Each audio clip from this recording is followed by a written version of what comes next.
Hi, everyone, and welcome to another exciting edition of Words, Images, and Worlds. Delighted on this episode. Ooh, do I introduce you in alphabetical order or by fun fact, or how do I do that? Oh, goodness. I will go in the order that signed in. So, first, great to be talking with Rajani LaRocca. Thank you, Rajani, for jumping in and talking with me, and glad to be talking with Chris Barron for the second time. Chris, you actually found me charming enough to come back and talk again, and I appreciate that so much. Um, you did not run away from the invite to come back, so I appreciate that. Good. Yeah. Yeah, Glad to be here. Yeah. yeah, yeah. Glad you came back, and Rajani, welcome. Um, Thank you. yeah. I'll mention a couple of titles at the beginning, but then there's a book called The Secret of the Dragon Gems, which I'm assuming is based on a true story that we will talk about uh, as well.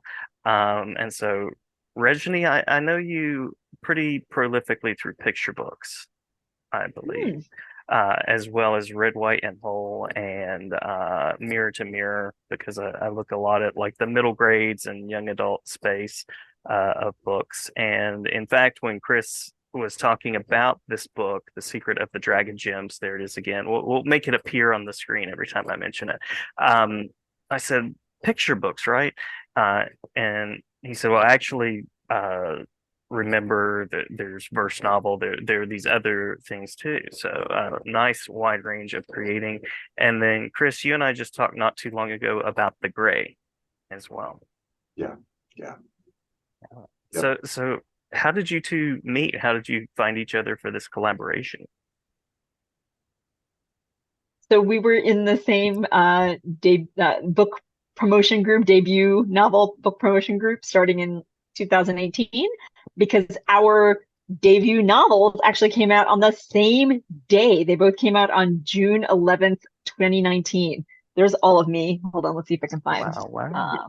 Here it is. And this is Midsummer's Mayhem. Yes. Yay! Traveling There they partner. are. So Yep. yeah, so these came out on the same day in 2019, and we were in this virtual book promotion group. And then some of us who were middle grade writers decided to try and meet up in person at the Highlights Foundation for like a little retreat. And 8 of us made it in November 2018. This is before we had any books published. The weekend of a blizzard. It was a little crazy, but we made it, and Chris made it from California, which I thought was amazing. And so we all met and we became bonded for life because we were just new to the world of publishing, and it was exciting to kind of share our experiences with each other and then kind of share our writing, and we all became super fans of each other.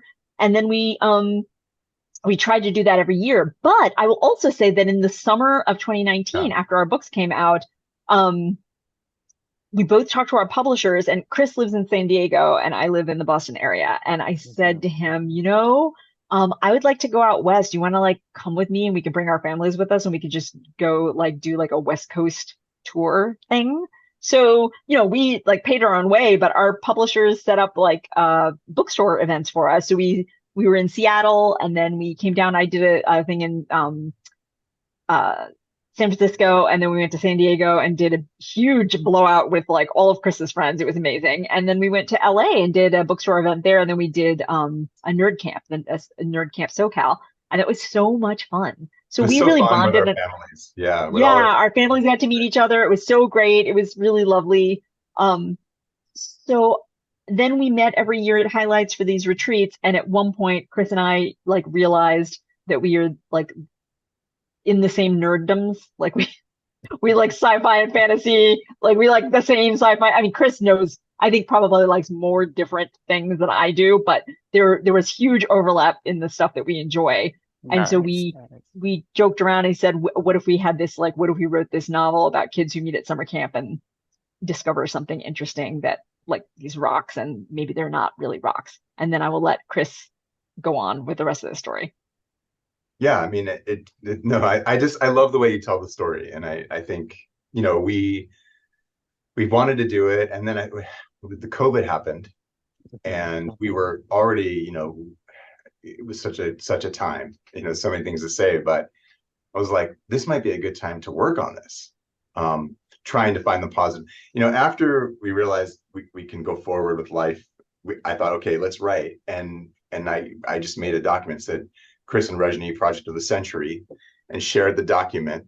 And like, no, we're going to do this. And we just started kind of brainstorming and having a lot of fun, across the country, literally writing letters to one another and imagining these characters and expanding on the story. And then, I would write a letter and then just text Rajani and say, tag, you're it. And then she would write. And then we just started discovering forms and just having so much fun.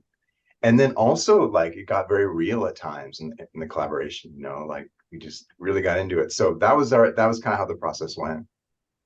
I love it. I love it. That actually answers one of the questions that I had, which is how the form of the book came to be, because it's this epistolary sort of like playing with format, kind of back and forth conversation and exploration. So very cool. And shout out for surviving a blizzard together, the shining method of collaboration, as well as finding those creative spaces and collaborations in the pandemic. Um, and working through that way. There is a bond that's created, right, when you go through things together. Like, part of my friendship for life with this group of authors, in general, was the fact that, like, I'd never met them before. And here I am driving from Newark to Highlights for this fun adventure. And we're stuck in a car. And I'm like so excited to get out in the snow and try to push the car. Like, this is who I am. And it just bonds you, so it was a lot of fun.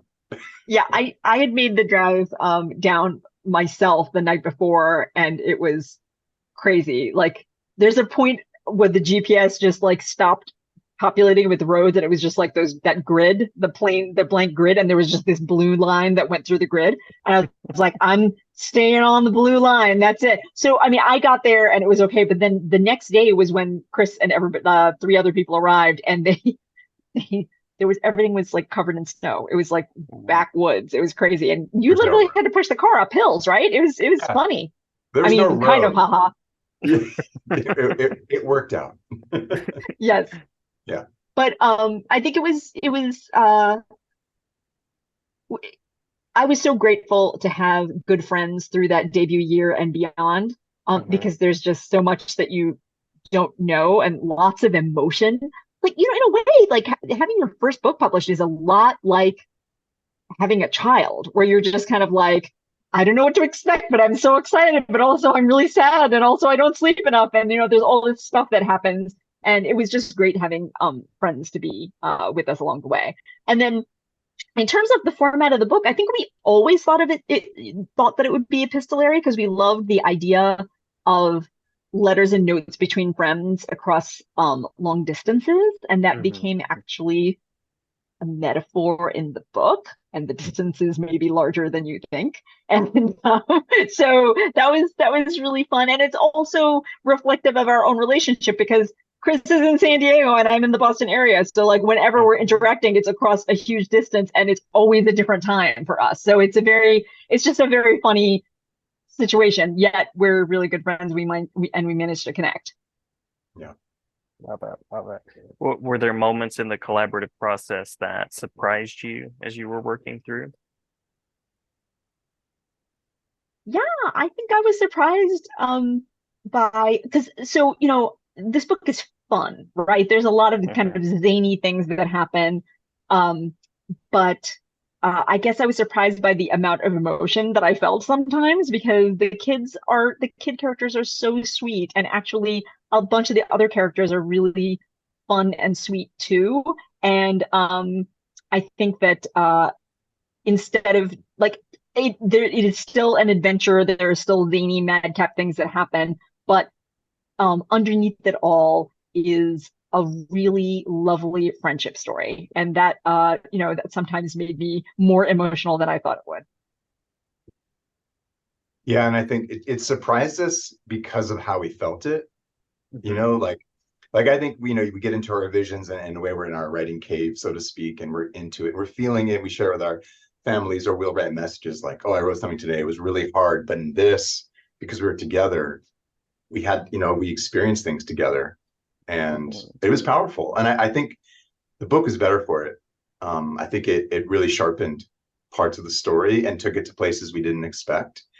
And that's exciting, because it is a light and fun, zany book, with lots of adventure and intergenerationality and all kinds of things. But I think there are deep emotions, between friends here that took us by surprise and we think are fantastic.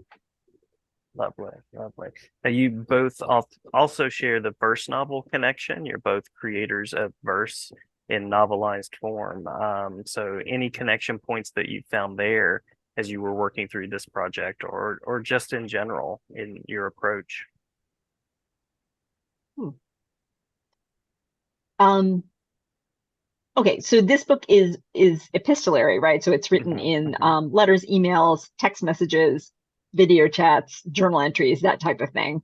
Um, and they're all in prose, but I think there is a link between this type of format and verse in that it is, small chunks, right? So everything Mhm. is kind of a small chunk of either kind of small period of time or a specific kind of thought. So I think that there's a link there.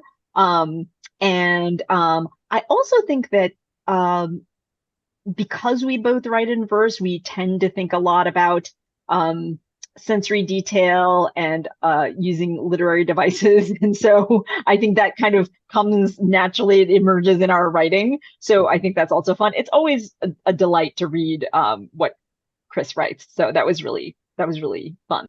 And when we wrote an idea for the story and then we sent it to our agents. And oh, that's the other thing I should tell you is that our Oh agents yeah. work together all the time because my agent is Chris's agent's agent because Oh, Chris's that's agent is great. also a writer. Yes. So there was a big like family feeling about this book from the very beginning.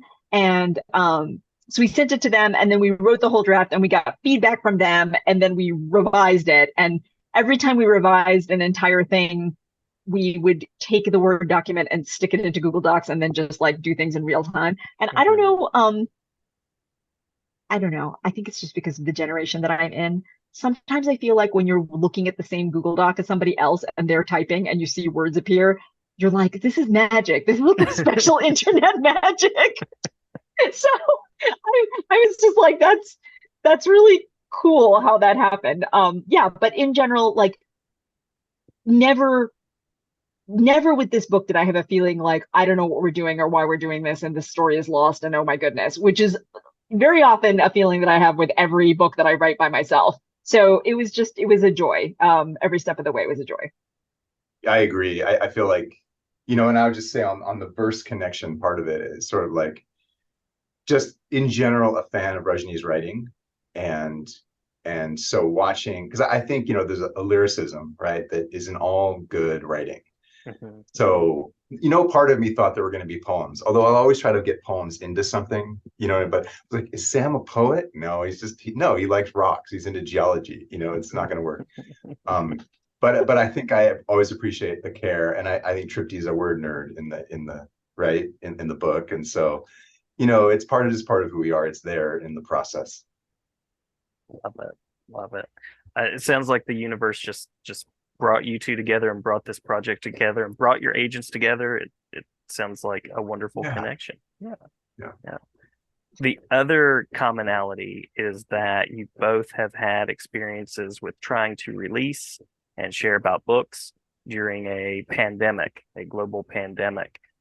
So in addition to pointing the way to the book to come, which I'll make sure this drops close to the release date, The Secret of the Dragon Gems. Um, I'll also say there's this wonderful thing that I do when I find authors that I love, which is going back and discovering all of those books, all of those pieces that have been out for some time. So just in case listeners and viewers out there missed anything during the pandemic, I think that needs to be like a whole theme of the show, like in case you missed it back there in the pandemic. Because I know that was a challenging time emotionally, physically, and publishingly. uh, yeah, that didn't quite work out. But I was going for something there. I think it makes sense. Yes, Yeah. publishly. Yes, yep, absolutely. Absolutely. So, will you collaborate again? Yeah, I certainly hope so. I hope so. I mean, I can't imagine, I put it this way, like we kind of talk about this, like we're both really busy with life and family and all the things in the writing, but it's hard to imagine not collaborating. Mhm, So mhm. I think so. Okay, we've already collaborated on something. Fingers crossed that it actually becomes Oh my something. gosh, that's right. Yeah. Yes, That's but we hope to continue collaborating. I will just tell you, as a human and a writer, it is really nice to only write half a book and have it be a whole book. Oh, I bet. I bet. Yeah. yeah. Yeah. And to be like, what do you think of this? It's like immediate. Like you have Mhm. a critique partner with you at all times and they pull no punches, thankfully. Yes, In but the but best we're way in a possible. nice way. In a nice way, right? Of Yes, course. No, I mean in yes, a way that the mutual respect and yes. and it's such a great part of the process. Absolutely. Yeah, Uh, it's yeah, I don't know. There are times when I write where I'm just like, oh my God, just think of something more interesting than this, okay? And then I just move on to something else. And instead of that, I just had like the person thinking of something more interesting right there. some collaboration in the lonely process of writing. I love it. It's so fun. Yeah. Yeah. You also mentioned this connection of being interested in worlds of fandom, science fiction, fantasy. Any particular worlds that you have connected on? I'm just curious. Shared I think, fandom. well, I mean, the thing about Rajni that was so amazed me right away was her ability to talk about anything, like so well read and watch so many things and has thoughts about those things, which I could listen to all day. Like I love hearing Rajni talk about feelings about any, you name it. But really, I mean, for me, I think I told you, like, I'm a huge Lord of the Rings person. I reread the books every year. I Mhm, like to mhm. pretend I'm a Tolkien scholar and a Lewis scholar, so I'm really into those. But we've had some great talks about Lord of the Rings and the role of it, so there's others, but that's the one I think that we talk about. Lord of the Rings for sure, Chronicles of Narnia for sure, but also Star Wars, like Oh especially yeah, the yeah. newer Star Wars stuff. Yeah. Um, Star Wars, of and course. yeah, but like every fantasy is always compared to Lord of the Rings. You're just like, oh, but you know, or you know, I don't remember if you like Star Trek too, but like I'm Star Trek, yeah. we watched all the old Star Trek and then all the Next Generation. Like this was back when like I was in high school and college, and when I went to college, my dad would be like, I taped all the Star Trek episodes for you Nice, nice. so I could watch them. And they were in like random order because they were just on whatever channel was like playing them, and he'd just tape them for me. It was so funny. Yeah, those so literally yesterday I was messaging Chris about something and he's like, "Oh, you should sleep." And I was like, "Sleep, Data." And then I was like, "Oh my God, I'm sorry. Like my husband and I have just been talking about the Next Generation and ridiculous things that we remember from it. Like the fact that like Klingons say, instead of saying deja vu, they say, I'm experiencing mipoch. And I'm like, that is the sound that is always rattling around in my head. So, like, I love basically, it. yeah, yeah, And we I was connected like on that. texting back, like, have you seen Picard yet? Because I have so many Oh, feelings about it so that good. Mhm. it's so well written. I could talk about it for days, Oh, like I that's what have we to get watch into. it. Like we just I get into that have to stuff. watch it. Yeah. I know, I have to watch it. And the other thing is that when we were out west, we ended up staying with Chris and his family, my husband and I, and then they got us into watching uh Avatar, The Last Airbender, right? Oh, And I yes, was yes. like, I had never seen all of it. And so then I had seen like a random couple of episodes, and then I was like, now, and then we came home and watched them all, and our children had seen them, and then they were like, yeah, that was awesome. So My kids were like, "What? You've never seen it? It's the quintessential story of our age." So it was great. I mean, it was great. It was really great. So yeah, so we bonded over a lot of that. And we tried and we put that love for stories and especially Mhm. fantasy and sci-fi stories into this book. So in many ways, there are many people who are obsessed with the same story that Sam and Tripti are obsessed with, which is the series The Dragon Gems. And Mhm. so there are all these people in the book that are also super fans. And the other hilarious thing about this book is that there's another mystery going on, which is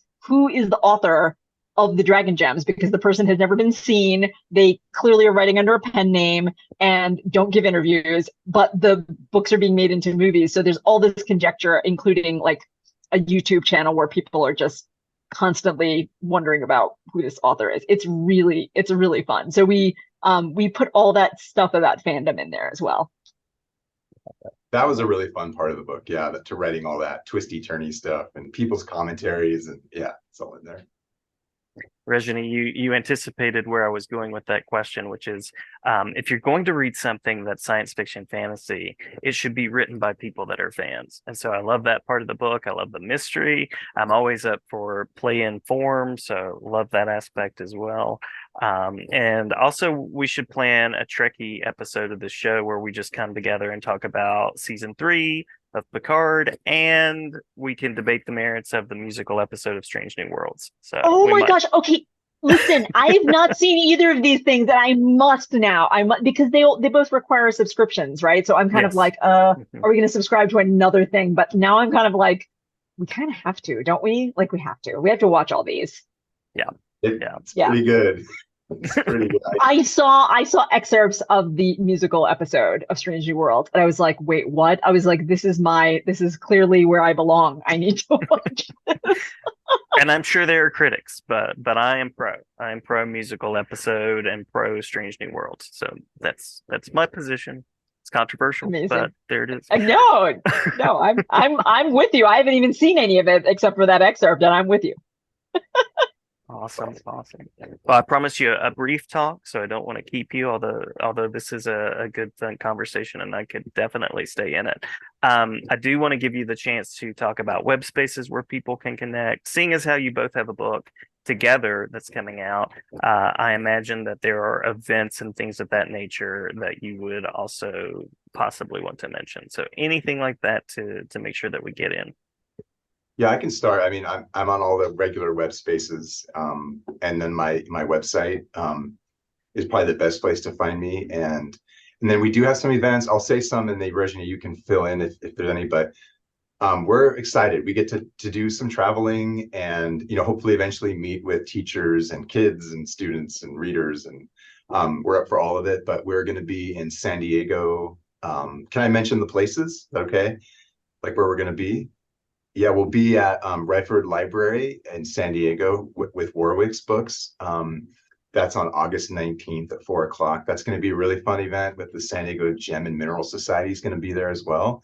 So that'll be fun. And we'll be at Mysterious Galaxy Bookstore, which is a great bookstore in San Diego as well, on the 20th at 2 o'clock. So that's going to kind of kick off the book a week before it even comes out. So that should be really, really fun.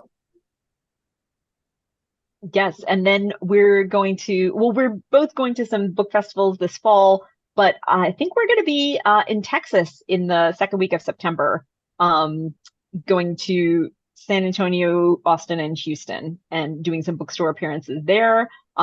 There'll be more updates about that on our websites. So RajaniLaRocca.com is my website, and I'm on Twitter, Instagram, and Facebook. And let's see. Yeah, and then we're hoping to just like find ways to connect. And then we might be doing something in New York City at some point, but that has not been planned yet. So we're trying to lure Chris back to the dark side of the East Coast as much as possible. I feel like I should just move to the East Coast at this point. But, come on, man. I know. What am I waiting for? But I'm excited to go to San Diego. So we'll both be at those events in San Diego, which is very exciting. In like, I don't know, a week or so, a little over a week. It's coming up. Which is crazy. Yeah. So that'll be great. And then we will both be doing various book festivals, and I think we're both going to be at NCTE as well in Columbus, Ohio this November. Okay. So lots going on. It's going to be exciting. I'm hoping to make it to NCTE as well. So awesome. Oh, excellent. Yeah. I've heard great things.